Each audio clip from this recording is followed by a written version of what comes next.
திருடன் எதுக்கு வரான்? திருட வரான். எதை திருட வரான்?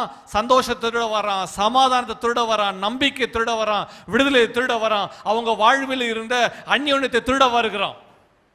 திருடன் திருடுகிறான். உங்க வாழ்க்கையில கவனிங்க, உங்க வாழ்க்கையில் இருக்க சந்தோஷத்தை பிசாசு திருடுறான். ஆனா நீங்க நினைச்சுக்கிறீங்க இது எல்லாத்துக்கும் காரணம் இவங்க தான். அவங்க நினைக்கிறாங்க என் பிரச்சனைக்கு காரணம் எல்லாம் இவங்க தான். இது பிசாசுடைய தந்திரம். ஒருத்தரை மாற்றி ஒருத்தரை குறை சொல்ல வைப்பது, ஒருத்தரை மாற்றி ஒருத்தர் சண்டை போட வைப்பது பிசாசின் தந்திரம். சாத்தான் பார்க்கறான், அப்பா வந்த வேலை முடிஞ்சிச்சு, பிரியாணி சாப்பிட்டு போய் நல்லா தூங்க வேண்டியதுதான். பிசாசு வந்த வேலை தான். இன்னைக்கு பிசாசுடைய தந்திரம் என்ன தெரியுமா? அவன் கொல்லவும். கவனிங்க, உன் கையில் அப்படியே ஒரு கத்தி எடுத்து குத்துற மாதிரி பிசாசு வந்து சமாதானத்தை கொல்லுகிறான். உங்கள் சந்தோஷத்தை அவன் கொல்லுகிறான், உங்கள் விடுதலையை அவன் கொல்லுகிறான், உங்கள் நிம்மதியை, தேவன் உங்களுக்குள்ள கொடுத்த உங்கள் தெய்வீக சுவாபத்தை அவன் கொல்லுகிறான். நீங்கள் தேவனுடைய சாயல தரித்தவர்களா இராதபடிக்கு உங்களை அலங்கோலப்படுத்துகிறான்.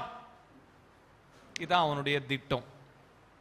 இதை விளங்கி கொள்ளாம ஒருத்தர் மாற்றி ஒருத்தர் நம்ம என்ன சொல்றோம், காயப்படுத்திக் கொள்கிறோம். திருடன் திருடவும், சந்தோஷம் திருடுறான், அடுத்தது கொல்லுகிறான், அடுத்தது அழிக்கிறான். சொல்லுங்க, திருடுகிறான், கொல்லுறான், அழிக்கிறான். சாத்தானுடைய வேலை என்ன தெரியுமா? இன்றைக்கு தேவஜனமே, இந்த சத்தியம் உங்க காதுகளுக்குள்ள உங்க இதயத்துக்குள்ள போவதாக. பிசாசுடைய தந்திரங்கள், பிசாசுடைய வேலையே மூணு வேலை தான். அவன் என்ன செய்யறான்? திருடுகிற வேலை, கொல்லுகிற வேலை, அழிக்கிற வேலை. முதல்ல திருடுறான். அங்கவே உஷாராயிட்டீங்கன்னா தப்பிச்சிட்டீங்க. முதல்ல திருடுறான், கொஞ்சம் சந்தோஷத்தை எடுத்துடலாம், எல்லாம் ஜாலியா இருப்பாங்க, கொஞ்சம் சமாதானத்தை எடுத்துடலாம், எல்லாம் சந்தோஷமா இருப்பாங்க, எல்லாம் ப்ரேயர்லாம் அப்படி பிரைஸ் லார்ட் ஹல்லேலூயா அப்படியே சோத்தரிச்சுட்டு வீட்டுக்குள்ள போவாங்க. ஞாயிற்றுக்கிழமை ஆராதனை முடிச்சுட்டு வீட்டுக்குள்ள போன உடனே காலையிலே ஐயா தொடச்சு போட்ட இல்லை அம்மா தொடச்சு போட்ட டவல் அங்கே பெட்லேயோ இல்லை ஏதோ இடத்துல போட்டிருப்பாங்க.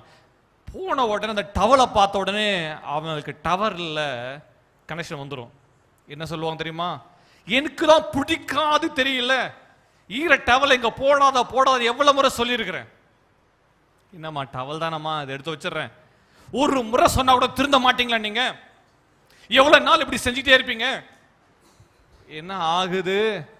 ஆவியில் இருந்து அந்நிய பாஷை பேசி ஜெபம் பண்ணிட்டு வீட்டுக்குள்ள வந்த இப்போ என்ன நடக்குது? எல்லாம் சொல்லுங்க, என்ன நடக்குது? சாத்தானுக்கு தெரியும். அப்பாடா, வெரி குட். பாஸ்டர் என்ன 1000 மெசேஜ் கொடுத்தாலும் இப்போ நம்ம கொடுக்கறதான் மெசேஜ்.